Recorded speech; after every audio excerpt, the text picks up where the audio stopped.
ओम श्री गुरु सत्ताई नमः। गुरुदेव माता जी को हृदय में साक्षी रखते हुए सपने झूठे भी सच्चे भी पुस्तक का स्वाध्याय करते हैं, जिसके लेखक पंडित श्री राम शर्मा आचार्य जी हैं। आज डे 31। इससे पूर्व की हम शुरुआत करें स्वाध्याय की, भाव करते हैं कि आज हम मथुरा की भूमि पर हैं, जहाँ पे भगवान कृष्ण का भी जन्मभूमि कर्मभूमि रहा है और हमारे गुरुदेव पंडित श्री राम शर्मा आचार्य जी की भी कर्मभूमि रही है। वहाँ पे न जाने कितने ऋषि संतों का भी आवास स्थान रहा है। ऐसी दिव्य भूमि को हृदय में कोटि कोटि प्रणाम चरण स्पर्श करते हुए यह स्वाध्याय आज हम वहीं की भूमि से करना चाहते हैं। आज हम वहीं से स्वाध्याय करते हैं। कल हमने पढ़ा डॉक्टर क्लिटमन के सहायक यूगेन एसेरिनकी ने विश्लेषण करते हुए यह बात बताई थी कि निद्रावस्था में जब व्यक्ति स्वप्न देख रहा होता है तो उसकी आंखों की पुतलियां भी उतनी ही बार वह घूम रही होती हैं, और जो भी संवेग उठता है वह स्वप्न से वह हृदय गति को भी कम अधिक करता रहता है। और आत्मा का जो है घनिष्ठ संबंध होता है शरीर से। वह आत्मा जो इस शरीर में रहती है, लेकिन उस समय उस स्थान पर भी रहती है जहाँ पर हम वह स्वप्न देख रहे होते हैं। इसी संदर्भ में एक कहानी हमने मेरना और स्टेनिलास की सच्ची घटना, कहानी नहीं सच्ची घटना हमने कल पढ़ी थी, जिसमें मेरना नामक युवती का विवाह तय हो जाता है स्टेनिलास के साथ।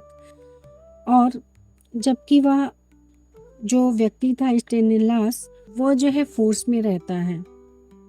वो शत्रु सेना के पास उसको, मतलब जब उसकी शादी तय हो जाती है तो फिर उसका बुलावा आ जाता है और उसे जाना पड़ता है सेना में वापस। फिर कुछ ऐसा आता है कि शत्रु सेना के आक्रमण के बाद स्टेनिलास गायब ही हो जाता है, पता नहीं चलता उसका कि वो कहाँ है। अचानक एक दिन जो है 1918 में मेरना को एक स्वप्न आता है। वह देखती है कि स्टेनिलास एक गुफा में है और वहाँ पे उसके पास एक कैंडल है, वो जल रही है और वो बार बार मेरना का नाम लेकर चिल्ला रहा है। वहाँ पे बहुत सारी ईंटें हैं जिसको वो हटाने की कोशिश कर रहा है। और यह स्वप्न देखते ही मेरना जाग जाती है। उसके बाद वह अपने पिता से बताती है, माता पिता से बताती है। उन्होंने सोचा कि इतना अधिक वह प्रेम करती है कि जिसकी वजह से ऐसे स्वप्न आए होंगे, लेकिन यह सिलसिला बार बार होता रहा। इसके बाद उसने बहुत सारे लोगों को इस बारे में बताया, लेकिन सभी ने मना कर दिया कि ऐसा कुछ नहीं हो सकता। फिर ऐसी स्थिति आ गई कि जब वह मेरना को इतनी बार स्वप्न देखने लगे तो वह बहुत अधिक उत्तेजित हो गई और हर व्यक्ति से कहना उसने शुरू कर दिया कि कहीं से तो उसको कोई सुराग मिल सकता था, लेकिन लोगों ने उसको पागल तक घोषित कर दिया। एक दिन जब वह स्वप्न से उठी तो उसने सोच लिया, निर्णय कर लिया कि अब मैं स्वयं ही स्टेनिलास को ढूंढने जाऊंगी। उसकी स्थिति ऐसी थी कि जब वह निकली घर से बाहर तो लोगों ने देखा कि शायद भूखी बेचारी ऐसे होगी, गरीब सी, तो उसको जो कुछ खाने पीने के लिए दे देते थे वो खा पी लेती थी और आगे चल देती थी। चलते चलते उसने वह, जबकि पोलैंड का जो शहर है वहाँ पे बहुत सारे ऐसे किले थे। जब वह दक्षिण पूर्व के जिलोटा नामक नगर की पहाड़ी से गुजर रही थी तब उसकी दृष्टि एकदम वैसे ही किले पे पड़ी जो कि उसने स्वप्न में देखा था, जिसके अंदर स्टेनिलास दबा हुआ था। तब वो देखकर हर्ष से, खुशी के मारे वो बेहोश हो जाती है। लोग आते हैं, उसको ठीक करते हैं। फिर उसने जब वह बात सबको बताई तो वहाँ की स्थानीय पुलिस ने भी उसका मजाक उड़ाते हुए कहा, ऐसा कुछ नहीं हो सकता, हम यहाँ के देख रेख में हैं, ऐसा कहीं कुछ भी नहीं है। लेकिन उसने मेरना ने उन लोगों की बात जो है बिल्कुल भी नहीं सुनी और वो चलती चली गई और गई तो उनके पीछे जो उस बात को मानने वाले थे वो भी उसके पीछे पीछे गए। वो वहाँ तक पहुँच गई जहाँ पर उसने स्वप्न में देखा था और वहाँ से ईंटें हटाने की उसने कोशिश की। जब वो काफ़ी मतलब चीज़ें हट गई तो उसको अंदर से एक आवाज़ आनी प्रतीत होनी शुरू हो गई। इतना बड़ा होल बन गया कि एक व्यक्ति बाहर आ सकता है। तब उन लोगों ने देखा कि स्टेनिलास जो है फटे बुरे हाल में बाहर आया। तब लोगों को मतलब बहुत ही आश्चर्य हुआ और फाइनली स्टेनिलास और मिर्ना मिले। तो यह जो बात है किस हद तक हमें सिद्ध करती है कि जो स्वप्न हैं, सपनों का कितना अधिक कनेक्शन हो सकता है हमारे जीवन से भी। और ऐसा नहीं केवल वो भविष्य की बात बताते हैं, वो हम अगर किसी से हमारा कनेक्शन है तो वो वहाँ तक हमें पहुँचा भी देते हैं। आगे आज पढ़ते हैं। बरुआ सागर झांसी के पार्श्वनाथ दिगंबर जैन विद्यालय के प्रचारक श्री हुकुमचंद मथुरा आए थे।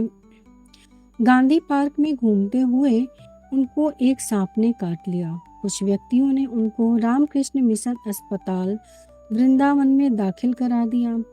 किसी प्रकार उनकी प्राण रक्षा हो गई।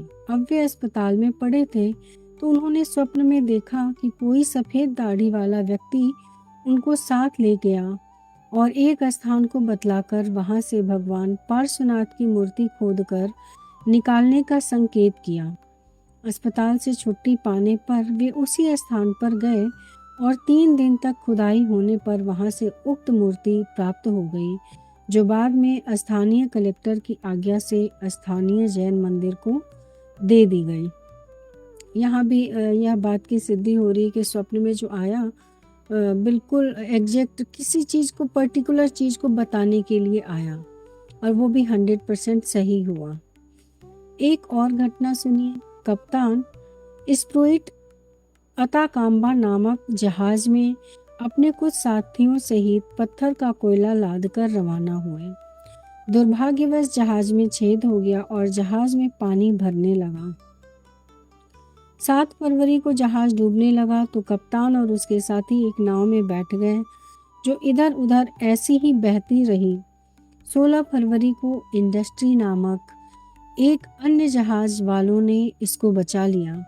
17 फरवरी को कप्तान की 13 वर्षीय कन्या ने घर पर स्वप्न में जहाज को प्रत्यक्ष डूबते और अपने पिता को फटे कपड़ों में आते घर देखा था। उसने अपनी माता को अपने स्वप्न के बारे में बताया। माता ने इस बारे में कोई ध्यान नहीं दिया। 8 दिन पश्चात जब उसका पिता घर आया तो उसने कन्या के स्वप्न की घटना की पुष्टि की। मतलब एक कन्या के स्वप्न में भी उसके पिता की वह सारी चीज़ें आ गई थी, लेकिन वही है कि फैमिली वालों ने ध्यान नहीं दिया। ऐसा हम लोगों के साथ भी होता है कि ऐसी कोई घटना होती है और बच्चा जान के हम छोड़ देते कि अरे ऐसे क्या। तो हर जो महत्वपूर्ण बात है ये ज़रूरी नहीं कि हमें समझ में ही आ जाए, लेकिन हमें हर चीज़ को नोटिस करना चाहिए। वॉशिंगटन हेराल्ड की प्रकाशिका स्वर्गीय इलेग्नर मैरिट एक मध्याह्न विश्राम करने के लिए बिस्तर पर झपकी ले रही थी। लगभग अर्धनिद्रा की स्थिति में उसने अपने पति कैसी को चारपाई के पास खिन्न मुद्रा में खड़े देखा। वे पुलिस के बड़े अफसर थे। पदों के अनुरूप पदक प्रतिष्ठा प्रतीक उनकी वर्दी में टके हुए थे। लगता था बहुत उतावली में थे। कुछ ही क्षण वे दिखाई दिए और उसके बाद वे मुड़े अचानक हवा में गायब हो गए। यह अर्ध स्वप्न श्रीमती मैरिट के लिए हड़बड़ा देने वाला था। वे समझ न सकी कि यह सब क्या था। सामान्य स्वप्न ऐसे हल्की फुल्की स्मृति छोड़ते हैं, पर इस अनुभूति ने तो उन्हें हिला ही दिया। भागी हुई दफ्तर में गई और उस दृश्य का विवरण सुनाया। कार्यकर्ताओं ने इसे मात्र एक घटना भर समझा और उसे विशेष महत्व नहीं दिया। दूसरे दिन तार आया कि उनके पति की अचानक मृत्यु हो गई है। मृत्यु ठीक उसी समय हुई थी जब उन्हें झपकी लेते समय उस आत्मा के आगमन की अनुभूति हुई थी। असाधारण ज्ञान, असाधारण कार्य प्रणाली, मस्तिष्क की विलक्षण रचना से जहाँ जीवात्मा के अनेक रहस्यों का ज्ञान होता है, वहाँ उसके दूरदर्शन और इंद्रियातीत ज्ञान के भी अनेक प्रमाण पाश्चात्य देशों में संकलित और संग्रहित किए गए हैं।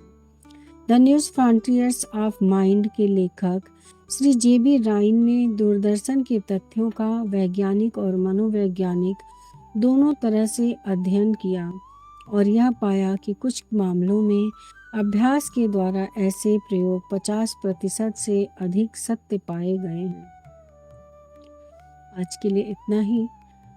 कल अगला पढ़ेंगे। गुरुदेव से यही प्रार्थना कि हे गुरुदेव, हम नियमित स्वाध्याय करते रहें और इसमें जो भी आप हमें सिखाना चाहते हो वह हम अपने जीवन में धारण करते हुए आगे बढ़ते चलें। सभी को गुरुदेव माता जी का बहुत सारा प्यार और दुलार।